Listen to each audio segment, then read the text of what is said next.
Bagaimana dilukiskan di situ Abdurrahman bin Auf yang super sibuk, Utsman bin Affan yang sampai sekarang masih punya investasi tuh di Madinah, sumurnya, kebunnya, hotel jadi hotel sekarang.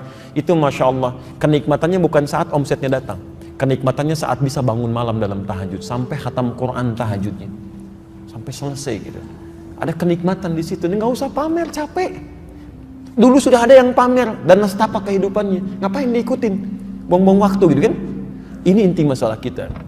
Orang pamer diantara masalahnya adalah ketika dilihat ada kelebihan, maka lawan yang belum mendapatkan itu, setan tidak akan mendiamkan. Jadi kalau Anda sedang punya dititipkan sesuatu, potensi masalahnya ria dan sombong. Yang belum dapat itu potensi masalahnya iri. Ternyata pintu masuk setan kepada nafsu membawa penyakit iri ini bukan ingin menghilangkannya dulu, tapi keinginan untuk memiliki hal yang sama. Awas, hati-hati. Bukan keinginan yang positif. Karena kalimatnya diungkapkan dengan kata laita. Ingat, kalau keinginan untuk meraih dalam konteks yang positif itu boleh. Oh, ini dia punya kedudukan sampai level tertinggi, saya juga ingin seperti itu boleh. Itu raghbah namanya. Raghbah, keinginan kuat untuk mendapat kebaikan. Tapi kalau cuma menghayal-hayal mendapatkan sesuatu yang sebetulnya ingin diraih dengan mudah tanpa kerja keras, namanya laita.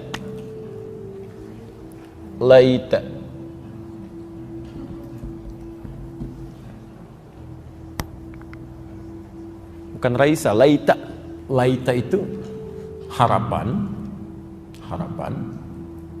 untuk meraih sesuatu yang sulit dicapai, bahkan nyaris mustahil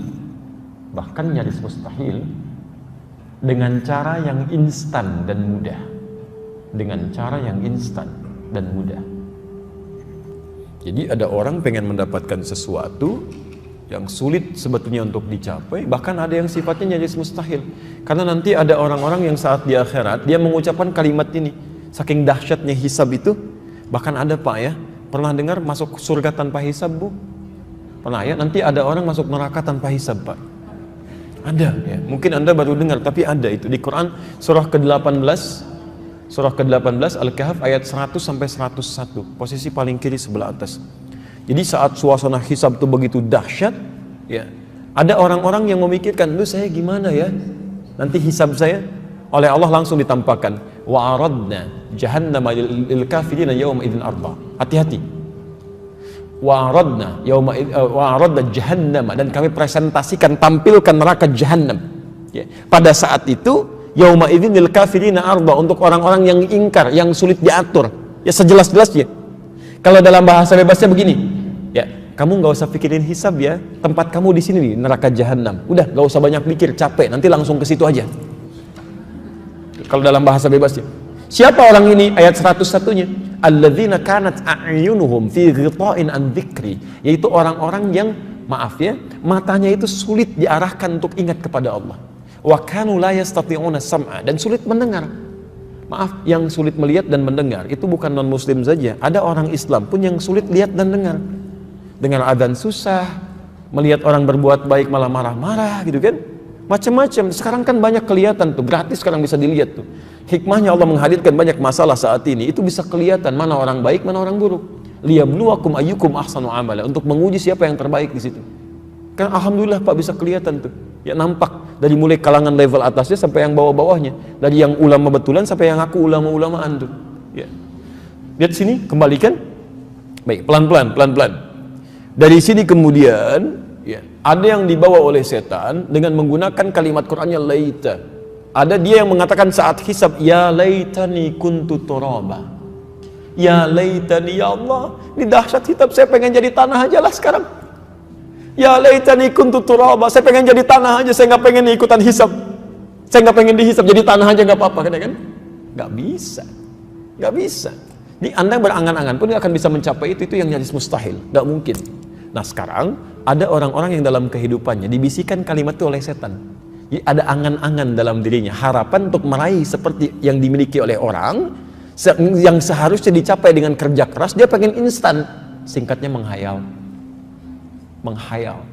Jadi kalau ada orang bawa kebaikan-kebaikan atau kelebihan dalam perangkat hidupnya, kemudian saat itu Anda menghayalkan sesuatu, itu pengantar kepada rasa iri. Datangnya dari setan. Wah, senang begini, Ferrari lewat. Pengen kayak gitu tuh, setan itu. Yang sifatnya hayalan. Sampai dibawa ke rumah. Kalau saya naik di situ ke depan belok sini, gimana ya kira-kira lampu merahnya? Kalau malam saya panasin, ngebut sana sini, di mana ya tempatnya? Padahal maaf, punya aja enggak. Sudah memikirkan bagaimana cara merawatnya gitu. Ya itu sudah hayalan. Sudah tingkat tinggi itu. Itu pengantar kepada iri. Besok-besoknya nanti masuk, kamu harus dapat seperti itu. Cuman karena instan, perhatikan di mana rumah orang itu. Kapan dia masukin ke garasinya? Kapan dia keluarkan? Ujung-ujungnya nyuri. Jelas ya? Jadi hati-hati kalau sedang dihadapkan pada hayalan-hayalan. Ya laitalan mithla ma utiya Qarun. Dia menghayal, wah gimana kalau kita bisa seperti Qarun ya, dikawal di belakang, hartanya banyak, padahal megang aja enggak. Megang aja enggak gitu. Dari sekian puluhan tahun ibu bapak hidup sampai hari ini, berapa kali pernah menghayal dalam kehidupan? Banyak, tanpa disadari kadang-kadang. Masuk ke Masjidil Haram, kalau saya jadi imam di sini gimana ya? Ayat ini yang mau saya bacakan tuh kadang masuk juga. Ya. Masuk juga dan tidak wajar sifatnya, bahkan dalam masalah ibadah gitu. Ya, Masya Allah. Ustaz. Kalau suami saya yang Ustaz gimana ya? Banyak hal gitu. Banyak hal gitu. Jadi kadang-kadang jadi ujungnya jadi masalah gitu. Jadi masalah. Saya awal ke Indonesia sekitar 4 tahun lalu datang, itu banyak kajian-kajian yang luar biasa. Sampai ada yang salah kesimpulan tuh, yang saya dapatkan beberapa tempat persoalan. Ini dulu musim sunnah dengan bid'ah, musim sunnah dengan bid'ah. Sampai ada yang keliru.